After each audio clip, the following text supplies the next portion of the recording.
All that recycling, going organic, and driving a hybrid car to reduce both our carbon footprint and be more efficient with our resources may be a little too little, a little too late when it comes to climate change. On Truthout Interviews, I welcome back economic historian Richard Smith. He's putting the finishing touches on his book to save the planet, turn the world upside down. It should be coming out later this year. Welcome back to Truthout Interviews, Richard. Thank you. Pleasure to be here.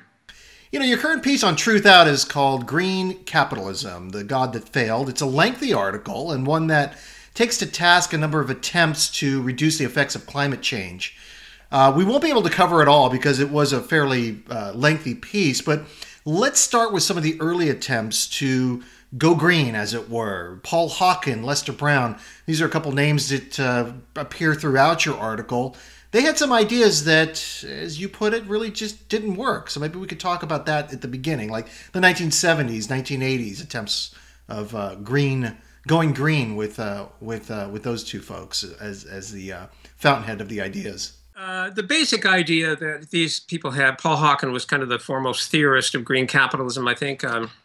Lester Brown, the World Watch Institute, and other people, Francis Cairncross, the Economist magazine, they wrote a whole slew of books in the 80s and 90s, especially, arguing that what appeared to be a contradiction, that the profit motive of capitalism seemed to run up against the needs of saving the environment, was in fact a myth, and that it could be, if you just brought in green taxes and tweak the system a little like that, you could make you could align these interests of private profit making and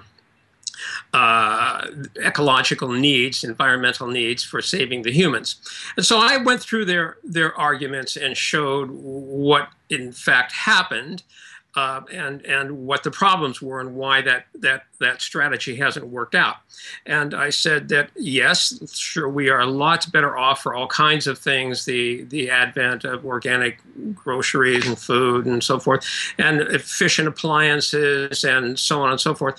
But so we're better off for all of those. But the larger project of reducing greenhouse gas emissions, for example, stopping global warming, has just completely failed because the greenhouse gas emissions had just shot through the limits that scientists had tried to set back in the 1990s at Kyoto, and we're on course for like a 4-degree warming world. Yeah, this 4-degree warming is going to cause catastrophic environmental damage, and it's not just, oh, we're just going to have hot summers, we're going to have to get used to it. We're going to talk, we're going to see some seriously hot weather that is going to devastate the planet in terms of the ability to live or even life to grow there. That affects agriculture, it affects water, and it affects ultimately our ability to sustain ourselves as life forms. Right. And so what I tried to show in this Green Capitalism paper was that the problems are that what we need to do as a society to save ourselves would require companies to basically put themselves out of business. In other words, companies are for-profit companies. Their goal is to make money for their shareholders, and they're happy to adapt green modifications when these can make them money or save them money. So recycling or creating new green products to sell and so forth. But what they can't do is they cannot subordinate profit maximization to saving the planet. They can't do that. Their shareholders won't allow it. They'll sell their shares and go get some company that doesn't do that. The companies can't throw themselves out of business. They can't just stop producing in order to save the humans. So there are very sharp limits to how far you can get.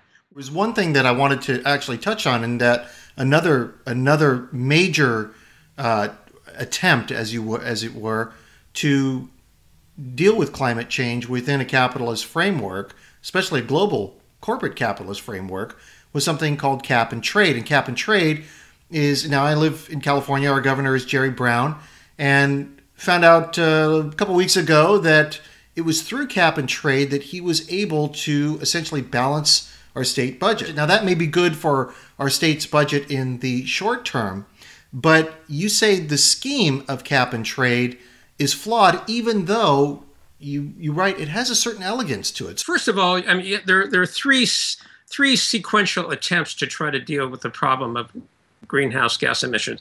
The first was the Kyoto agreement, which countries would not agree to mandatory limits. So they said, well, we'll voluntarily cut our limits. Well, that went on for a few years, and it's very clear that they didn't cut any limits at all. They just kept on producing. And so the next idea was, okay, well, we'll have this cap and trade scheme whereby the idea is that you instead of imposing fixed quotas on emissions, you can have an overall limit, and you can sell or buy your right to pollute. So rights to pollute, to pollute, would be issued to companies, and if they're efficient, they would be able to sell their rights to pollute to inefficient companies, and then so eventually, if the cap, and there's a cap on the whole thing, if the cap is ratcheted down gradually, then the inefficient companies would be forced out of business because they couldn't compete eventually. So it had a certain elegance. The problem with that was no countries would accept caps. The cap and trade scheme depended on a cap, but they would not accept a cap that would actually force production down, because they all said, look, if we accept a cap, this is going to cause 1%, 2% decline in our GDP. We're going to lose 20,000 jobs here. I quoted the numbers there from Britain and Germany and the US. And so they wouldn't accept a cap. And in the end, after 6 or 8 years, it completely failed, because money was made. Sure, traders were making money selling these rights to pollute, but there was no reduction in CO2 emissions. So that was the problem. Okay, so that was the cap and trade scheme. That was the market scheme against the voluntary reduction scheme, which failed. So then they had a new market scheme, and this new market scheme was the carbon tax scheme. Okay, and the carbon tax idea was that we'll just tax the producers, so that if they sell polluting products, they'll have to pay a carbon tax, and this will drive them eventually into producing non-polluting products that don't require a carbon tax. Okay, so that was that idea, but of course that's failed too, because it just adds a cost of doing business onto carbon produced cars and oil. And so you find that the biggest polluters, like the president of ExxonMobil, he's in favor of carbon taxes, because he understands that carbon taxes don't put any cap. There's no limit. He can pass it off as the cost of doing business onto his customers, a little tax like this or that, like state taxes and whatnot, and he can carry on right on going. And the consequence is what you see now. Emissions are at all-time record high. They're 70% higher than they were now than in 1990. The concentration of CO2 per million shot through the 400 parts per million mark in May of 2013. To quote the IEA, which the International the International Energy Agency wrote in November 2013, the current state of affairs is unacceptable. Energy-related CO2 emissions are at historic highs, and the trends are perfectly in line with a temperature increase of 6 degrees Celsius, which would have devastating consequences for the planet. That's by the end of 2100. We're talking 86 years from now. That's just astonishing. That's not Greenpeace. That's the IEA, and they're saying that, look, we cannot, in all responsibility to future generations, extract this oil and gas and burn it. We just can't do it. We have to leave it in the ground, and that's what the scientists have been saying. We have to leave it in the ground. But the corporations, how can they do this? They can't leave. Mobil Oil is not going to leave it in the ground for their benefit of their children. They're going to drill it and sell it now and burn it now. So that's the problem we face. That's why I say there is no alternative here but to nationalize those corporations, shut them down where necessary, drastically retrench them where necessary. And there's no other way, because there's no market way to get them to do that. Now, I'm not saying, and so I say you got to not only nationalize those corporations, but you need a generally planned economy. I know that raises all kind of planned economy. Like Soviet Union. The Soviet era central planning, or that old argument's going to come up. But the two schemes that you talked about earlier, what were they but central planning schemes? Cap and trade, carbon tax. These are actual central planning things. But we talked about this in our previous interview, which is the real problem is the will of the shareholders within the scheme of global capitalism. Now, people in themselves, they may not see that their self-interest as a shareholder is doing this large-scale environmental damage. They're looking to grow their portfolios. They're looking to for retirement or for investment to increase, to better their way of life, right? All things that they say all things they say will benefit me, make me a happier person. Live up to that mantra within the Declaration of Independence. Life and liberty and the pursuit of happiness. So, if I can pursue economic gain to make me happy, then what's wrong with that? So, but what we have is this large-scale scheme or model, if you will, or enterprise that is really doing some serious damage to the point that it will end life as we know it. You will not be able to pursue that much happiness. You will not be able to live that much life, liberty. There won't be much life to live. Probably the liberty will be your freedom to survive. But happiness, that's kind of a subjective term. And with the kind of global climate change that's predicted, 6 degrees Celsius increase, massive droughts, massive floods, decrease in water supply, increase in ocean rising. We're going to see places that were formerly above ground, underground, or underwater, as it were. So this is not science fiction. This is something that's predicted to actually happen if we stay on the present course. You're absolutely right, and the we already see where things are going. I mean, already the weather, the incredible weird weather we've had the last few years. I mean, floods and droughts and fires and whatnot all over. And the temperature, the average global temperature has not yet risen quite 1 degree. So when it rises 4 degrees, now 4 degrees doesn't sound like very much, but humans have never lived with a 4-degree rise in temperature, but they have lived with a 4-degree cooler world. And that was 13,000 years ago or so. And at that time, there was 2 miles of ice on top of where I'm sitting here in New York. So 4 degrees is a big change. 4 degrees hotter will be unbearable for humans on the planet. It will be the collapse of agriculture, collapse of civilization, collapse of melting of all the ice caps.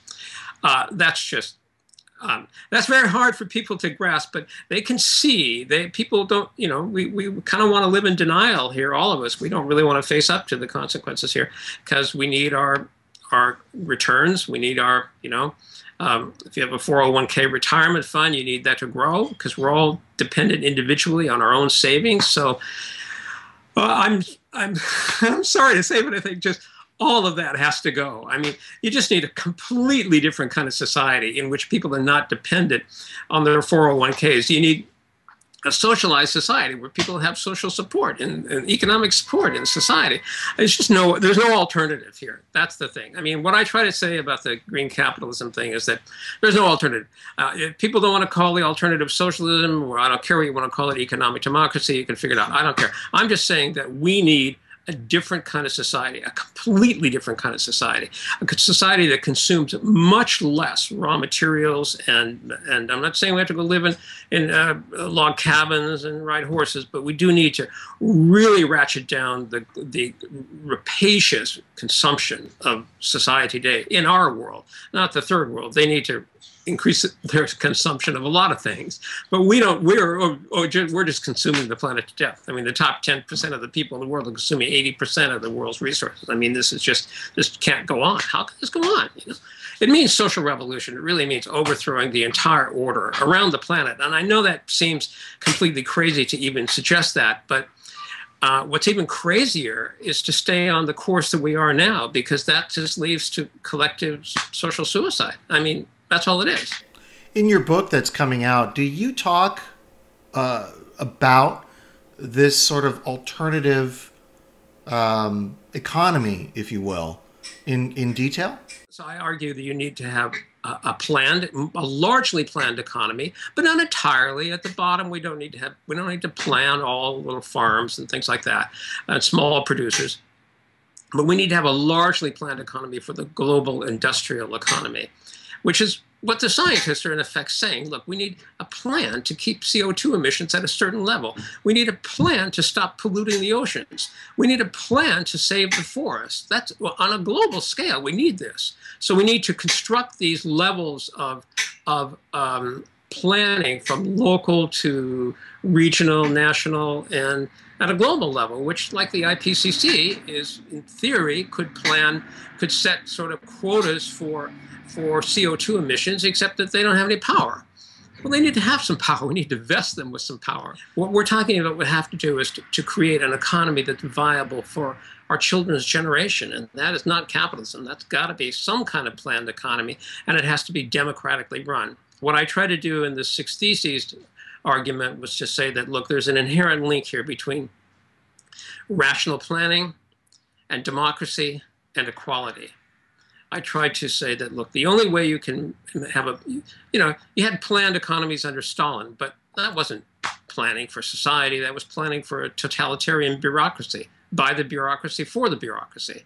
So if you want to have planning by society for society, then people have to do that themselves. They have to get together locally and figure out what we need and what we don't need, and what we can share, and where resources can be best saved and reserved and so forth, and conserved for future generations. And we need to have democratic decision-making about that. I'm for economic democracy here. I'm for putting these big decisions in society up for a vote and go with the will of the people, because generally speaking, if you go down the polls, you look at all the polls, you see that ordinary people have a better sense of what technology should be used and what the future should be than the corporations, because their interests are for the humanity, for their future, for their children. Their interests aren't for the narrow profits of particular corporations. You can read Richard's article on Truthout. It's called Green Capitalism, the God That Failed. Richard, thank you for being on the program. You're welcome. Thank you very much. And thanks for watching Truthout Interviews. I'm Ted Asregadoo. We'll see you next time.